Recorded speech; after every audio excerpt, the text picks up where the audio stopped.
তৃণমূলে কি মমতার ঊর্ধ্বে অনুব্রত? দলীয় সিদ্ধান্তের আগেই বিধানসভার প্রার্থী ঘোষণা কেষ্টমণ্ডলের।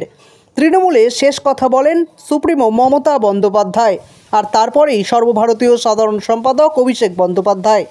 তাদের ঊর্ধ্বে কথা বলার মতো যে ক্ষমতা তৃণমূল দলে আর কারণেই তা বলাই যায়, যার জন্য তৃণমূল দলকে লিমিটেড কোম্পানি বলেও কটাক্ষ করেছেন রাজ্যের বিরোধী দলনেতা শুভেন্দু অধিকারী। কিন্তু স্বয়ং দলনেত্রীর ঊর্ধ্বে কি এবার পৌঁছে গেলেন বীরভূম জেলা তৃণমূলের আহ্বায়ক অনুব্রত মণ্ডল? কেননা বিধানসভা নির্বাচনের এখনও বেশ কিছুটা সময় দেরি রয়েছে।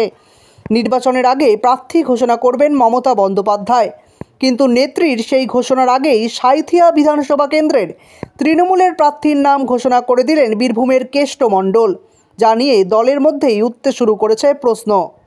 বলা বাহুল্য, বীরভূম জেলায় মমতা বন্দ্যোপাধ্যায়ের অত্যন্ত আস্থাভাজন হিসেবে পরিচিত অনুব্রত মণ্ডল দীর্ঘদিন জেল খেটে আসার পর বর্তমানে আবার জেলার রাজনীতিতে সক্রিয় হয়ে উঠেছেন তিনি। তবে সেই অনুব্রতবাবুর শিবিরের সঙ্গে কাজল শেখের শিবিরের একটা ঠান্ডা লড়াই বা ঠান্ডা যুদ্ধ চলছে বলেই মনে করা হচ্ছে।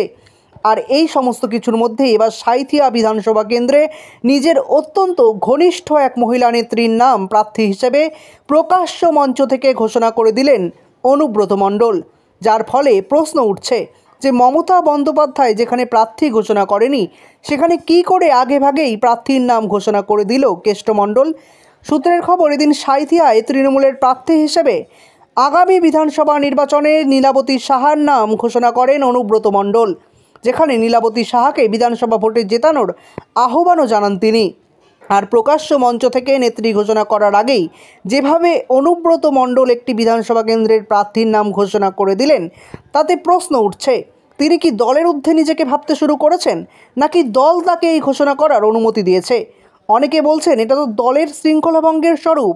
তাহলে কেন অনুব্রত মণ্ডলের বিরুদ্ধে ব্যবস্থা নেবে না তৃণমূলের রাজ্য নেতৃত্ব?